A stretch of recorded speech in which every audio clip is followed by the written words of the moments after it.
we need you guys to vote. Should we switch Melissa back to the stool so that I don't look like a giant, or should we just let it be?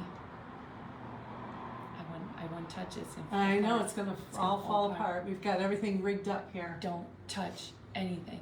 Look at that. Look at the difference. Yeah, I know. We do this every time. I know, They I know can't the help difference. it. Not everybody knows that we are sitting on at the same time. I forgot to shut the window. Oh yeah, the windows. That's You what gotta it close was. the windows. All right. Well, you chit chat over there. Hey everybody. Hey, we're back to the morning. Yeah, it's morning. It's Thursday morning where we were scheduled to be all summer, and I don't think we made it once, did we? Was I supposed to be here? I was not scheduled to be anywhere but with my family this summer. All right, here we go. All right, so maybe we're moving back to the mornings. We're not sure. Today was the first day of school, and so that's done. And we had a really fun back to school event. You're gonna need to stop and behave, or this is over. I will turn it off immediately. Zella Hope. Okay. All right, let me just. This do is my a thing. zero tolerance zone for disobedience. I'm trying to get taller. You're fine. A really fun back to school event It was. at Deja Brew. So thanks Deja and Ryan for collaborating And with us, and Maddie. Maddie for making all the beverages. And we had a unanimous donor who paid for Anonymous. the beverages. That too. It was unanimous. It was It was unanimous that it was unanimous. amazing, and we had an anonymous donor. Who took care of all the beverages this morning, so that was really nice. I thought my mom was paying the whole time, and people kept coming up and saying thank you, and I was getting sweatier and sweatier and sweatier. Because I had somebody thought give me didn't- money and was like, thanks for paying for the beverage, and I was like, uh-huh. So it was very fun. Is there something going on? You can just ignore it. Okay. Yep. Yeah, it was very funny. So the money that someone gave me it went in the tip jar. In the tip jar. So Maddie got a nice tip. there's a nice tip in your jar. So we've had a lot of fun with that, and everyone's back in school, and here we are. Yeah, how did that go this morning? How did first morning drop off go for you? I would rather not talk about it, but it was okay. Whit's going to be fine. I'm going to be fine. Zella's not going to be fine, and here we go. If you get a chance, you need to look at the video of Whitney walking into school with her BFF, Moby. It's posted in a few places, I think, on social media, and it is a really sweet video. If you want to cry. If you're not a weeper, Don't. Yeah. Yeah, be careful. Get a tissue box. So Whitney needed her friend this morning. Yeah, it and was really he good. pulled her. She's kind of clutching him. Uh-huh. She's clutching his hand and leading him She's along. not a toucher, but she needed a hand this morning, and Moby was there. So Yeah, that was really, really great. I remember dropping you off as my youngest for your first day. It was kindergarten, and I remember that was kind of epic. Mhm. It was like a whole new part of my life. Did you walk me into my locker? Yes or no? We were not allowed to. Yeah. Okay. Yeah. All right. I don't actually remember. Hey, it's not a bad memory. I remember That's a good Whitney thing. in 4K, we weren't allowed to go in. She'd like never been in. We opened the door, the fire alarm went off, and she just went in, and she just kept walking past the 4K classroom, walking past. She's just going down the hallway. She can't hear anything. There's kids. She has no idea what's going on, and she is going, and she can't hear me yelling, and I can't go in till she is just walking. 4K classroom is right inside the door, but she walked she right eventually by. got rerouted. Yeah. And I thank that teacher who helped her. My like, as far as like kids going into the building or not, I do remember with our oldest David pulling up at there was 3K at that time, and he looked at me and said, don't get out of the car. Like my hand was on the edge of the car door, and he was like, no, I'm doing this, and so I had to send him in alone. But then I snuck in because they had like tea and cookies for the moms. I would have wanted that. It was nice. It was a nice thing. All right, well, I'm the mama, I'm the Mimi. and this is Mama and Mimi in the morning. We come to you about once a month, whenever we want, and we like to hang out with you, have fun, and share some tips for health and wellness. And today is a little bit, slightly a twist on that, and what we're doing. We are like doing giveaways a little bit different. So Everything's different. I'm sitting on the wrong stool. listen up. Melissa wants to do it by the best comment. So start pulling your weight. Like you got to be funny or engaged. You got to really like. So who won last with our Dare song? Lacey won last time with our Dare song because she just cracked me up with the lyrics of a song that I didn't even know existed. Yes. So put something in there, make me laugh, and we'll see what we can come up with. Bring your A game. Yeah. What did she win? She won one of these awesome. It's a little magnet. It goes on your magnetic holder. Yep, on your refrigerator. It's not working.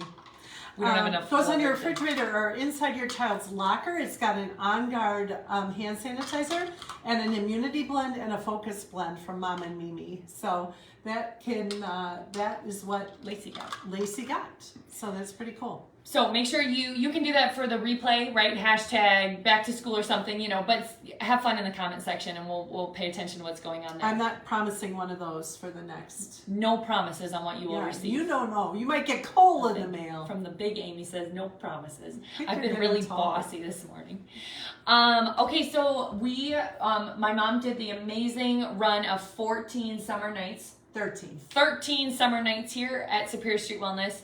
And one of the requests, a lot of them people wanted to hear online. We're figuring that out. But mine, you actually do get a chance to hear online, Creating a Simple Life, because we do this kind of stuff. So we know how to do this. So we're doing a reprisal. We're just going to do like a mini snapshot of Amy. Amy was one of our speakers. What she's trying to say is she was one of the 13 speakers. And she presented on the topic of decluttering, organizing, which is really your sweet spot, right? And somebody tried to hire me this morning for that. So people were really, really interested, and that was one of the ones that we got great demand and requests for it to be recorded and replayed. So we thought we would just give this a try, and maybe somebody's going to donate their time and equipment and energy to come in and film our summer nights next year, because we already have dynamic speakers and topics lined up for that. Melissa's amazing. Mimi's amazing. Well, I think a good place to start is, did I learn this skill set from you, or where did it come from? This in no way came from me. I am not an organizer. I am not a declutterer. I don't know where it came from. I just think you love to have things in a great sense of order and is like paramount to you. It's everything. I live in disorder. I did not get my torso or my need for order from my mother. Clearly. Well, yeah, that was what dawned on me as I was preparing to present this topic to people, that it's not something I've ever learned. It's literally a part, it like bubbles up from inside of me.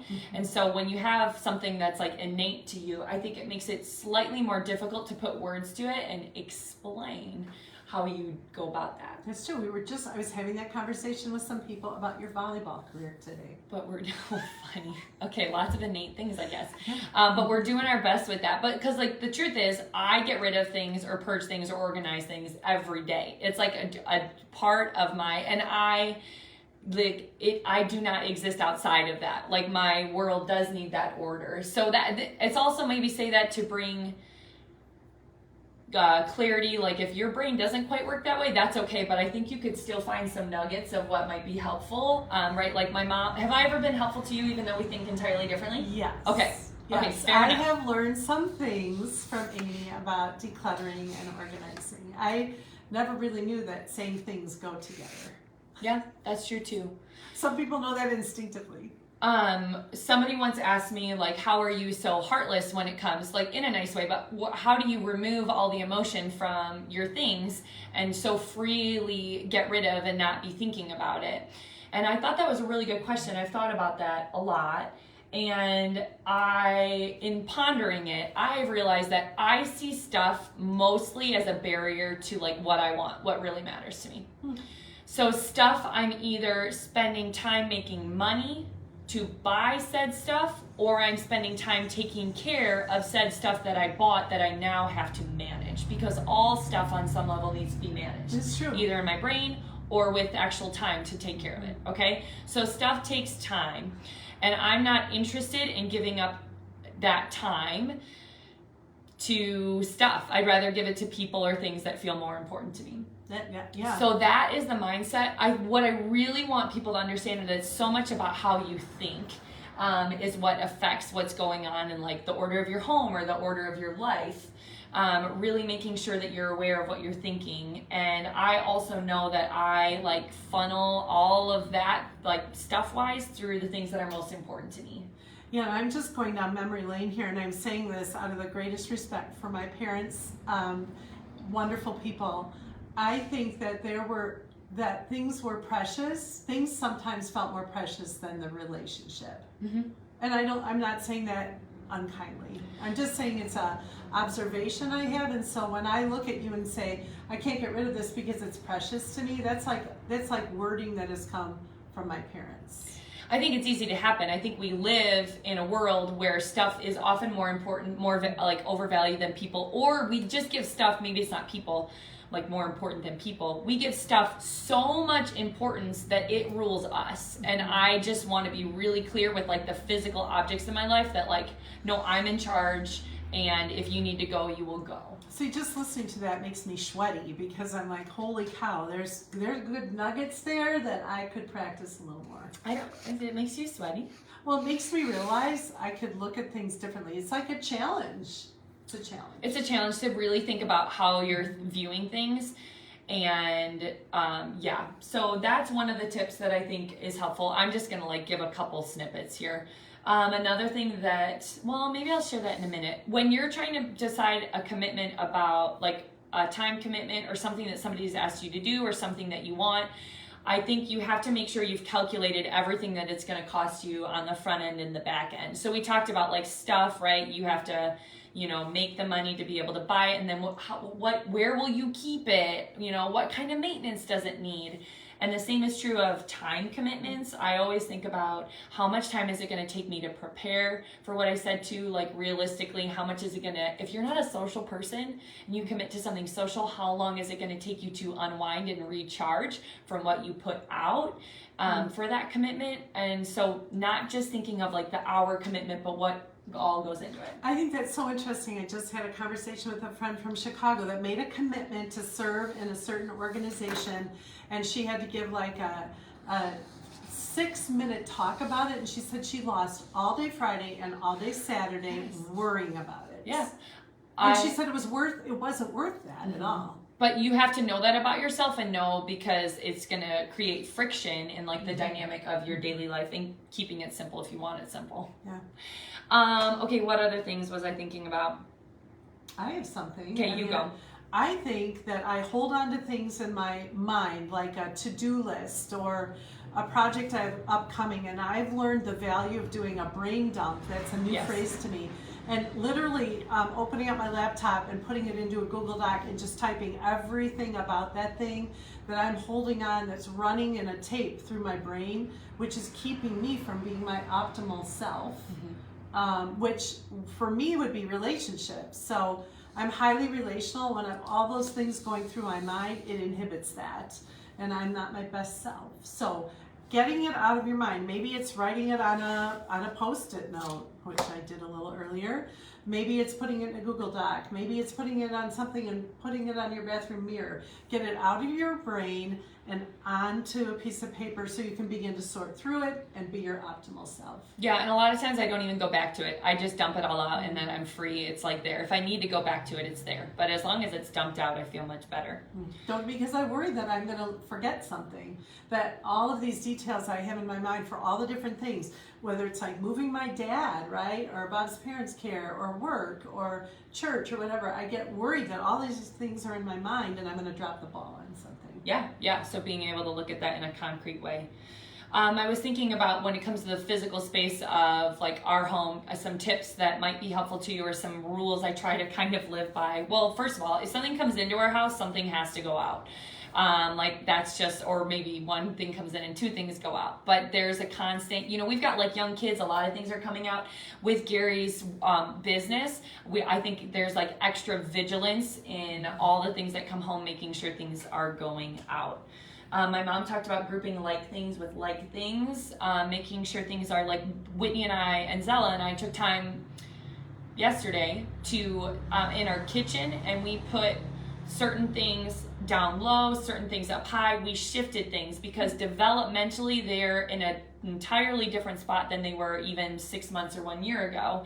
And so their engagement in the kitchen has changed, and we always had a kids area, but we shifted everything to be able to better serve the season of life that we're in and make things accessible. I like to always try and challenge myself to keep like a drawer or a cabinet or a shelf open in whatever area. Like we have such a temptation to fill, like, oh, I've got this, I have to fill this space. And spaces actually don't have to be filled. I had a first grader ask me why our house was so empty once, which I thought was funny, but I have empty spaces with great intentionality because things don't need to be filled, to kind of fight against that a little bit. I don't buy a storage container for anything that I haven't gone through first. So if I've completely gone through an area of our home and we still need a storage container, then I will buy one, but I don't buy it preemptively. Oh, I think it's really easy to have a whole shelf of like plastic bins and containers and nothing in them, so I think that's a great nugget. I've never really thought about that. The closet trick, where you turn around all your hangers and you watch what you wear for a month or 2 or 3, and whatever hangers haven't been reversed, you haven't worn, and so those clothes, they go. So you do that in a year? Oh, I actually don't. I just if you are struggling with getting rid of clothes and knowing what to get rid of, that's a perfect tool to use. I don't actually even use that I tool. actually like to use the tool of having somebody come over and say, here's a glass of wine, sit on my bed and watch me try all these clothes on and tell me what no longer serves me well, and be brutally honest. Yes. That works very well. Yes, that's super helpful, and then you get it all done. One of the things that has been such an interesting part of Gary's work and helping him with his hauling business and removing stuff from people's life. Like that's essentially what we do, is remove stuff. And when Gary and I show up to somebody's home or whatever it is, and we remove the stuff, they are visibly lighter every time we leave. I wish I could bottle up what they're feeling and the look on their face and the relief. And so I see how stuff holds people back, and I just feel very on guard for those kinds of things. Well, I think it's true. I said this in the live class you did, that there are areas in my home that I feel taunt me. They literally, like, I walk by it and it's like, you're not dealing with me. I don't know how to explain it, but I have a lot of negative self-speak about things that I don't think I've achieved in my home.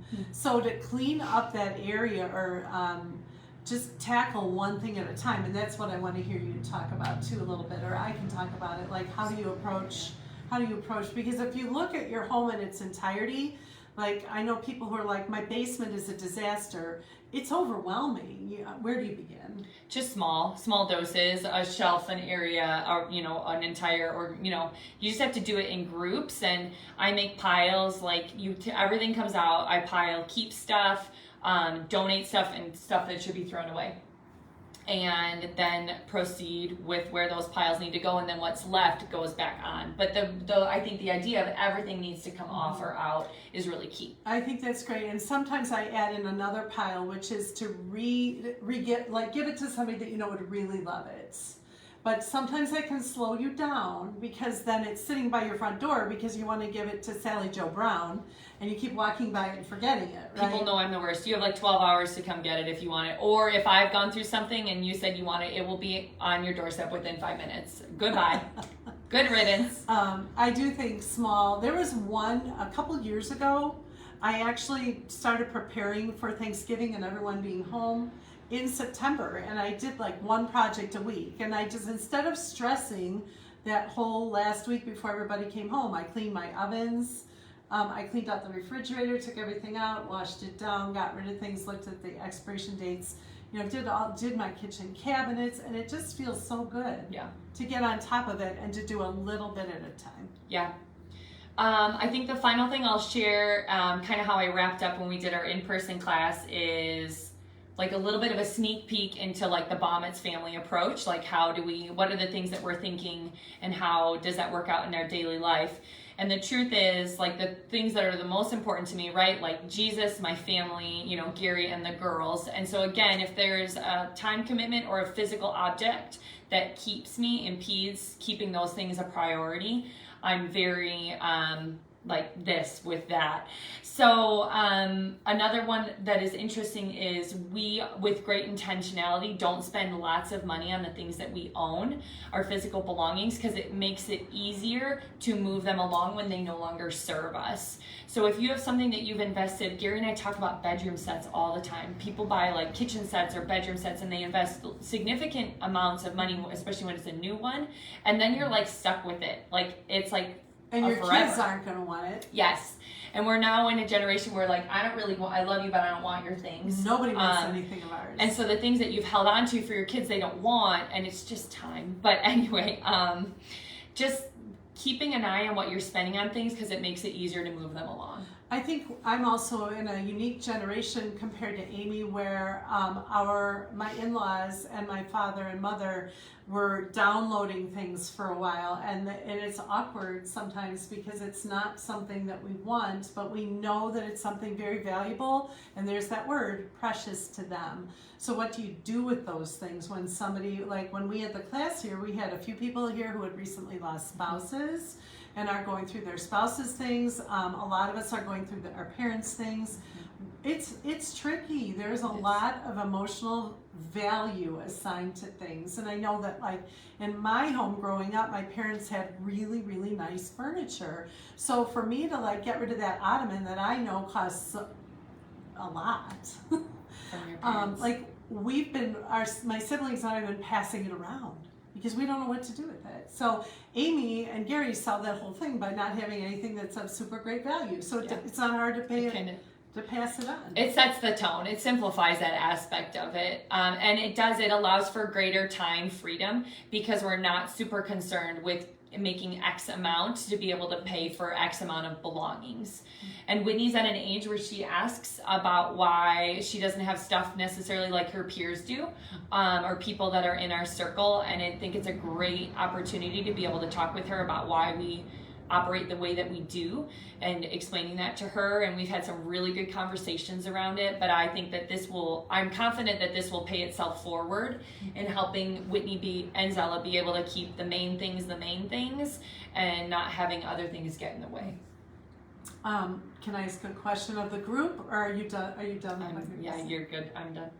I'm wondering if you want to post below, like, what is your greatest area? Like, what is the area in your home that brings you the most stress that you would love to alleviate that stress and start to chip away at it? And maybe Amy will go in and comment on some of our posts. But that's what I would do. Make it all disappear. Yeah, wouldn't that be nice? Yeah. But I know, if you ask me, I know, just there's a very small pile in the corner of our bedroom, some old laptops, some old things that I need to deal with, and I get hung up all the time because I don't know what to do with my old laptops. And I know that Apple will send you a box, and you can send it, they'll give you the prepaid label and do the whole thing, but the problem is my life is on that computer, and I don't know what's going to happen with it. So I have really great intention, but I get really hung up. What keeps you from moving forward and decluttering your home? I guess that's what I want to know too. Yeah, and then make a plan. I would encourage you to put a date on the calendar, have whoever you need to be there with you, have your favorite drink, your favorite music playing, and diffuse some great oils. Maybe some citrus bliss or spearmint, things like that, and get going on it. Set a date, know when it's going to happen, know what holds you back. If you need to make a couple phone calls before you get rid of stuff, make the phone calls, and just do that and get that done, and then be able to move forward and picture in your head what it would be like to go into that space or that area of your life and not have it that way. Yeah. When we were really doing a huge clean out of our barn this summer, we were taking pictures of things and texting it to our kids, because if we got into a phone conversation with them, it would take a long time. So we were just texting pictures, yes or no, who wants this? And maybe John would say, I don't want it, but that was Dave's growing up, you should give it to him. And we did that, and that worked really well. Mm-hmm. But have your oils diffusing, put your oils on, be ready to motivate going. Yeah. I hope that helps you guys. There's a lot there, but those are some nuggets. And truthfully, if you have things, put it in the comments about what you're trying to work on or what holds you up, or that one item, that one thing. What brings you to just shut down on it? I think shutdown is the good word for what happens. Some of the things that we have coming up. Okay, new products are coming, so you'll see. We'll be talking to you in September about some really exciting product launch. We're there. This is September. We've been saying that for a long time. Some really exciting product launches are happening this month. So we'll be excited to be sharing more about those with you. Yep, because we're going to be out in Salt Lake City. And other things coming up? We kind of rebranded our Saturday mornings. Do you want to talk about that? Yep, we've got Level Up Your Life classes on Saturday mornings. And we're hitting great topics, women's health and hormones, to pain management, nutrition, reducing the toxic load in your home, all those wonderful things, greening up things, leveling up your life. So if you want info on those, comment #level up and we'll help you with that. And mark the date for September 26th. That's when we go online for 30 minutes and teach about the new products and we give away the new products. And you do not want to miss that. We usually hit capacity in the Zoom room, so if you want that #new products, then we'll get you the link so you can register and save your spot for that.